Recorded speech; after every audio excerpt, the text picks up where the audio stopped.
किसी भी समाज के उत्थान के लिए समाज में फैल रही कुरीतियों को ख़त्म करना सबसे ज़्यादा ज़रूरी होता है। जिस तरह से विभिन्न समाज में अलग अलग तरह के बच्चे, बूढ़े, नौजवान अपना पथ प्रशस्त करते हैं और समाज को भी उत्थान की ओर ले जाते हैं, लेकिन कभी कभी ऐसा होता है कि कोई कुरीतियाँ, कोई ऐसी गंदी आदत कहें, वो अगर किसी को लग जाती है तो उसका पतन होना शुरू हो जाता है। और इस पतन को ख़त्म करने के लिए सबसे ज़्यादा ज़रूरी होती है सामाजिक गोष्ठी।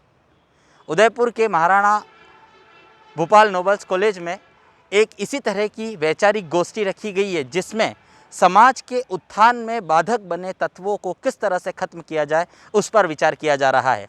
हमारे साथ इस गोष्ठी के कर्ता धर्ता, इस गोष्ठी के सूत्रधार हमारे साथ हैं। हम उनसे पूछेंगे कि किस तरह की आज यहाँ पर गोष्ठी है, आगे क्या समाज को उत्थान के लिए क्या कुछ देने वाले हैं, किन बातों पर आज यहाँ बात होगी। सर, अपना नाम बताएं और आज जिस तरह से गोष्ठी यहाँ पर आप लोगों ने आयोजित की है उसका मुख्य उद्देश्य क्या है।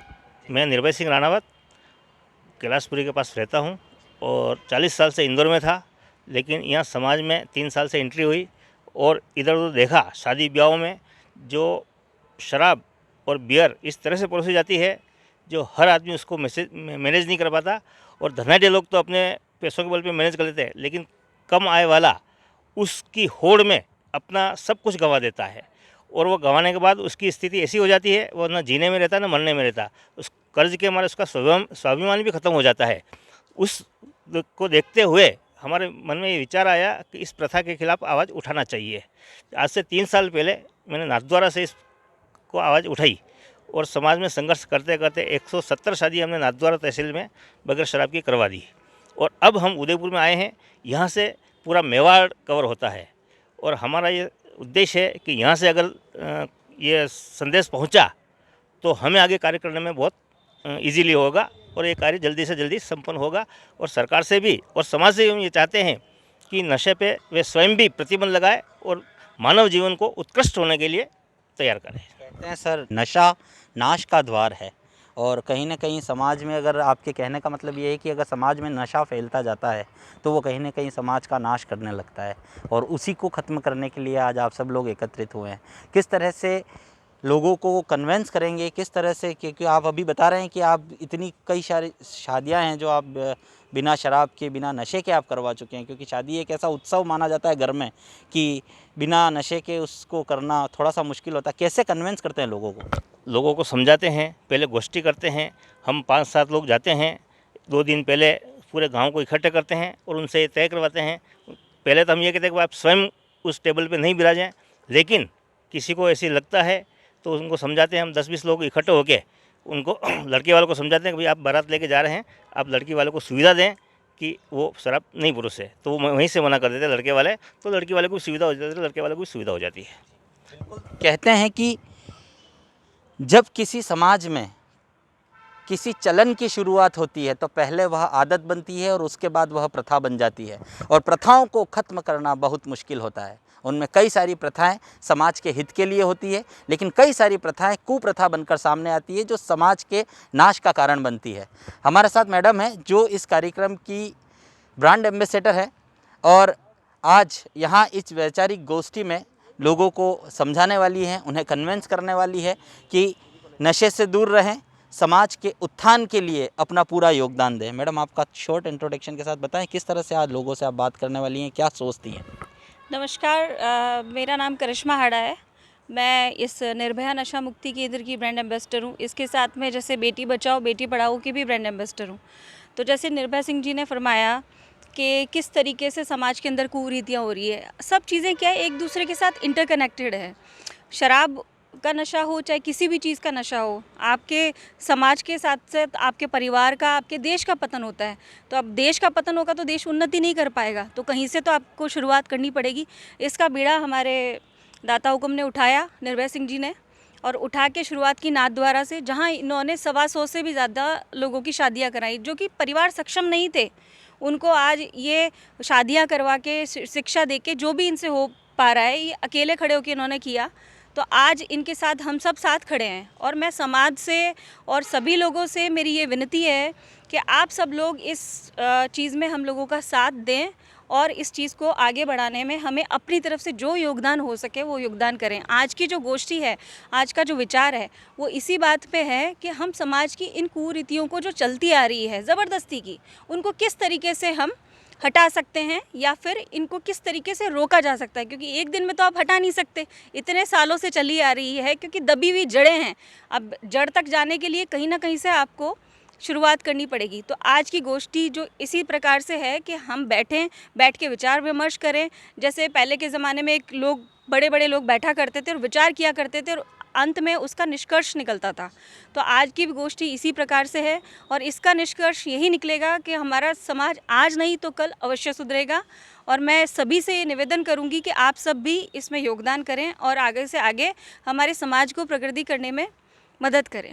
मैडम, एक सवाल आपसे करना चाहूँगा कि अगर पर्टिकुलर राजपूत समाज की अगर हम बात करें तो पहले जिस तरह से शादियों में, उत्सवों में पुरुष शराब का सेवन किया करते थे, उसी तरह से अब महिलाओं में भी शराब परोसने की प्रथा शुरू हो चुकी है या कहें कि लंबे समय से ये प्रथा चली आ रही है। क्या आप उसको बंद करा पाएंगे? देखिए, ये प्रथाएं तो चाहे महिलाओं के लिए हो चाहे पुरुष के लिए हो, गलत तो सभी है। चाहे नशा छोटा किया जाए, बड़ा किया जाए, नशा तो नशा है, तो वो गलत है। और प्रथाएं जब हम कर ही रहे हैं, शुरुआत हो चुकी है, तो आगाज़ हो चुका है, तो अंजाम भी अच्छा होगा।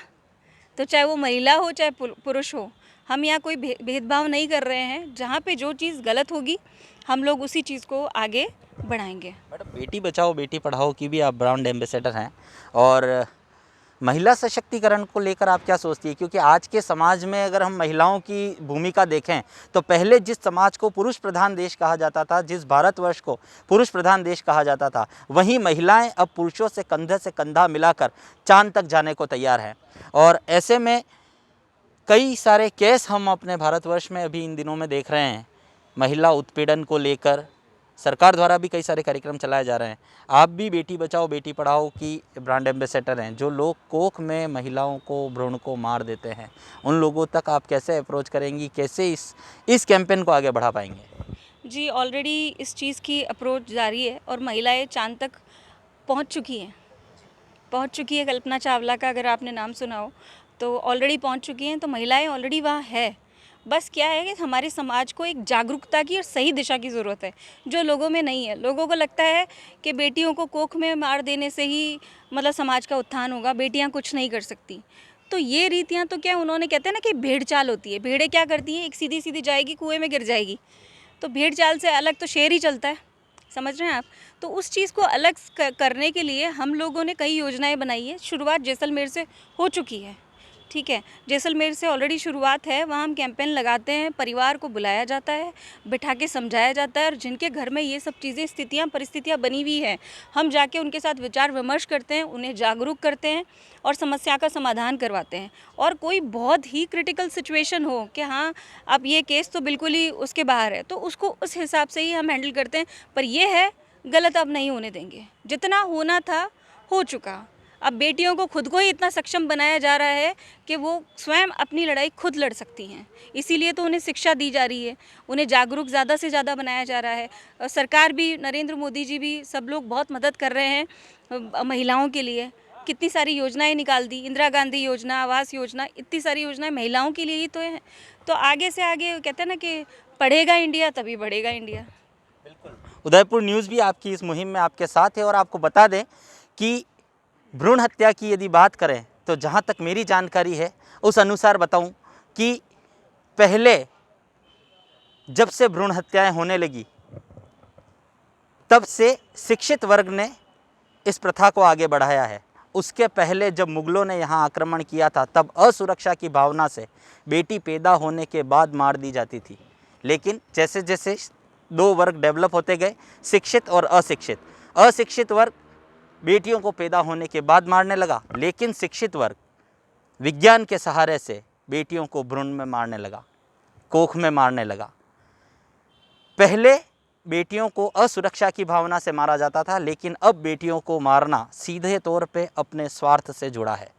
इसलिए उदयपुर न्यूज़ भी आप लोगों से अपील करता है कि समाज में फैली कुरीतियों को मिटाने के लिए जिस तरह से कई संगठन, कई समाज सेवी लोग आगे आ रहे हैं, महिला सशक्तिकरण को लेकर देश भर में बातें की जाती है, महिला सशक्तिकरण को लेकर महिलाएं आगे आने लगी है, पुरुषों के साथ कंधे से कंधा मिलाकर चलने लगी है, वहीं समाज में फैली कुरीति को मिटाने के लिए हमें भी एक कदम आगे ज़रूर आना चाहिए। फिलहाल अभिषेक जोशी को सहयोगी विनोद माली के साथ दीजिए इजाज़त। नमस्कार।